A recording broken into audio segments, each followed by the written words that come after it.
भारतीय अंडरवर्ल्ड की दुनिया में कई डरावने और कुख्यात गैंगस्टर्स अपने दुश्मनों के दिलों में दहशत पैदा करते।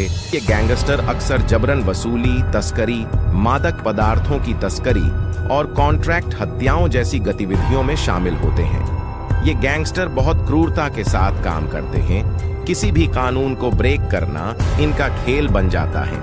ऐसे गैंगस्टर्स का नाम सुनते ही लोगों के दिलों में दहशत दौड़ने लगता है, खून खराबा इनके लिए एक मामूली सी बात होती है। इनका सबसे बड़ा काला सच तो ये है कि ये पावर यानी पॉलिटिशियंस को अपनी हथेली में रख के काम करते हैं। आज के इस वीडियो में हम ऐसे ही 5 गैंगस्टर्स के बारे में जानेंगे जिन्होंने लोगों के दिलों में डर का दबदबा बना के रखा है, जिसका नाम सुनते ही लोग सहम जाते हैं। चलिए जानते हैं टॉप 5 गैंगस्टर्स को। मगर उससे पहले अगर आपने हमारे चैनल कवरेज लाइव को अभी तक सब्सक्राइब नहीं किया है तो जल्दी से सब्सक्राइब कर लीजिए। तो चलिए बिना किसी देरी के वीडियो में आगे बढ़ते हैं।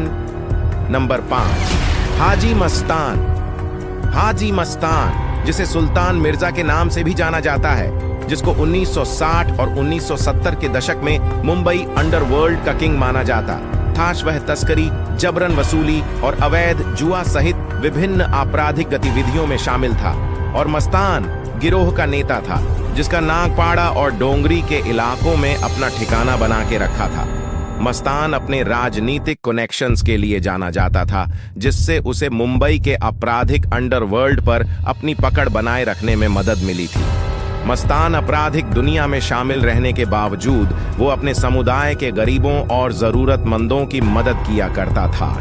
उनके ऊपर कई बॉलीवुड फिल्में भी बनी हैं, जिनमें hit film once upon a time in Mumbai भी शामिल है। नंबर 4, मान्या सुर्वे। मान्या सुर्वे एक कुख्यात भारतीय गैंगस्टर था जो 1970 के दशक के दौरान मुंबई अंडरवर्ल्ड में बहुत फेमस था। वह जबरन वसूली, अपहरण और हत्या सहित विभिन्न आपराधिक गतिविधियों में शामिल होने के लिए जाना जाता था। मान्या सुर्वे मुंबई के वडाला इलाके में फैला हुआ एक गिरोह का सदस्य था और वह प्रतिद्वंद्वी गिरोह के सदस्य की हत्या सहित कई हाई प्रोफाइल अपराधों के लिए जिम्मेदार था। वह अपनी हिंसक रणनीति के लिए जाना जाता था और कई प्रतिद्वंद्वी गिरोह के सदस्यों और निर्दोष नागरिकों की मौत के लिए जिम्मेदार था। मान्या को पढ़ा लिखा ग्रेजुएट गैंगस्टर भी कहा जाता है। बहुत मुशक्कतों के बाद सुर्वे को गिरफ्तार कर लिया गया और 1982 में एक पुलिस मुठभेड़ में मार दिया गया। इनके ऊपर भी कई फिल्में बनी हैं, जिसमें 1990 में बनी अमिताभ बच्चन की ब्लॉकबस्टर मूवी अग्निपथ और 2013 में बनी जॉन एब्राहम की film shoot out at Wadala शामिल है। नंबर 3, अरुण गावली। अरुण गवली भारत में एक कुख्यात आपराधिक व्यक्ति है, जिसे पूर्व गैंगस्टर से राजनेता बने व्यक्ति के रूप में जाना जाता है। वह अखिल भारतीय सेना राजनीतिक दल के नेता थे और उन्होंने मुंबई में कई चुनाव लड़े थे। गवली का जबरन वसूली, हत्या और मादक पदार्थों की तस्करी सहित संगठित अपराध में शामिल होने का एक लंबा इतिहास है। उन्हें 2012 में एक शिव सेना नेता की हत्या के लिए आजीवन कारावास की सजा सुनाई गई थी और उनकी अपील वर्तमान में सुप्रीम कोर्ट में लंबित है। नंबर 2, छोटा राजन। छोटा राजन एक कुख्यात काल्पनिक चरित्र है जो एक भारतीय अंडरवर्ल्ड हस्ती और दाऊद इब्राहिम का पूर्व दाहिना हाथ है।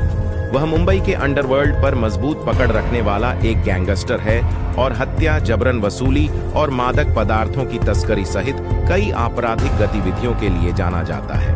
उन्हें कई आपराधिक गतिविधियों का मास्टरमाइंड माना जाता है। छोटा राजन दाऊद इब्राहिम की डी कंपनी का पूर्व सदस्य है, लेकिन उसका अपने बॉस से विवाद हो गया और उसने अपना गिरोह बना लिया। उसे 2015 में इंडोनेशिया के बाली में गिरफ्तार किया गया था और वहां से उसे भारत लाकर जेल में डाल दिया गया है। नंबर 1, दाऊद इब्राहिम। खैर, इन्हें कौन नहीं जानता। दाऊद इब्राहिम एक कुख्यात चरित्र है जो मुंबई के डोंगरी का एक भारतीय माफिया, डॉन और ड्रग माफिया है। उन्होंने 1970 के दशक में डी कंपनी की स्थापना की और हत्या, जबरन वसूली, सुपारी किलिंग, मादक पदार्थों की तस्करी और आतंकवाद सहित कई आपराधिक गतिविधियों के लिए जाना जाता है। दाऊद विश्व स्तर पर मान्यता प्राप्त आतंकवादी है और उसके सिर पर $25 मिलियन का इनाम है और वह मोस्ट वांटेड की लिस्ट में है। ऐसा माना जाता है कि सरकार के इनकार के बावजूद वह पाकिस्तान के कराची में रह रहा है। हाल ही में भारत सरकार ने सेफ माह के तहत एक ई नीलामी के माध्यम से महाराष्ट्र के रत्नागिरी जिले में उनकी 6 पैतृक संपत्तियों को जब्त कर लिया गया है। रौनक अफरोज रेस्टोरेंट समेत उनकी 3 अन्य संपत्तियों की भी नवंबर 2017 में नीलामी की गई थी। दोस्तों, ये थे भारत के 5 सबसे घातक गैंगस्टर। दोस्तों, आपको वीडियो कैसी लगी नीचे कमेंट करके बताना ना भूलें। वीडियो पसंद आई है तो वीडियो को लाइक करें और अपने दोस्तों के साथ शेयर जरूर करें। मिलते हैं फिर एक फ्रेश वीडियो के साथ, तब तक के लिए जय हिंद।